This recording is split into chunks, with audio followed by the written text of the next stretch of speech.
Olá, meus caros.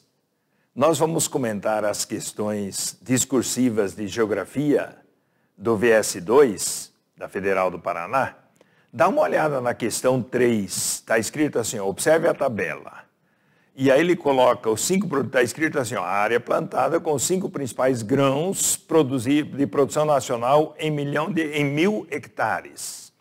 E aí pode ver que na primeira coluna, se você observar a primeira coluna, ela mostra o plantio de arroz. E tem uma curiosidade interessante, vai de 2016 a 2017, e olha a projeção futura, você vai perceber que na projeção futura a área de plantio de arroz tende a diminuir.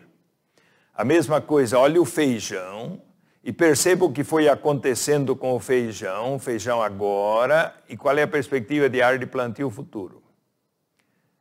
Pega a mesma coisa o milho. Veja que o milho basicamente mantém aí a produção, a área de plantio, e o grande destaque está aqui para a soja. Veja como é que está agora o plantio de soja e como é que está a perspectiva para frente. Perfeito? O trigo também você vai perceber que não vai haver um aumento significativo. Aí ele pergunta o seguinte na letra A. Descreva a situação atual e a tendência futura da área plantada de grãos no Brasil.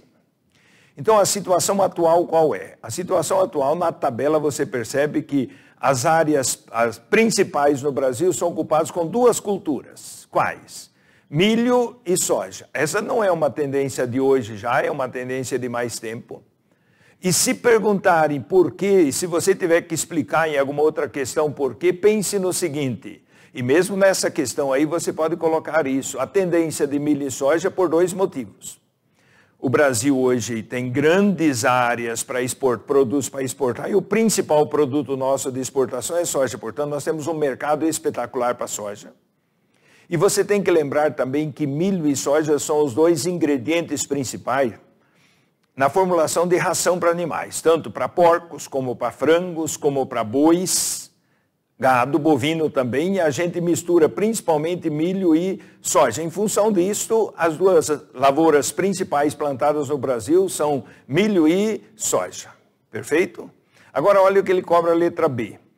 Considerando os dados da tabela e os vetores de expansão do cultivo de soja no território brasileiro na última década, aponte 2 possíveis consequências desse processo, sendo uma ambiental e outra social.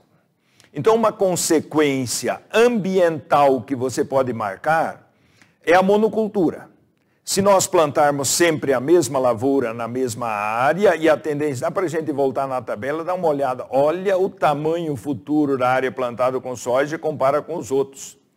Então, a tendência é ter grandes áreas plantadas com soja monoculturais. E quando você tem monocultura, você lembra que você tem que usar cada vez mais agrotóxicos, você corre o grande risco de fazer um grande desequilíbrio ambiental. E a segunda questão aí que ele cobre, uma consequência social. Muito interessante essa questão, você lembra que soja é toda ela mecanizada, plantada com máquinas, colhidas com máquinas. E como cada vez mais está se automatizando o campo, você pode colocar como uma consequência social o desemprego. Vai oferecer cada vez menos emprego na agricultura, porque essa agricultura é cada vez mais mecanizada, mais automatizada. E se você não lembrasse dessa consequência, poderia marcar como consequência também que essa mão de obra, essa tecnologia que se usa hoje no campo, precisa de cada vez mão de obra mais qualificada. Portanto, ou os nossos agricultores e o nosso pessoal que vai trabalhar no campo investem em educação, ou a gente vai ter prejuízo aí, o pessoal vai ter mais dificuldade de arrumar empregos. Combinado? Um abraço.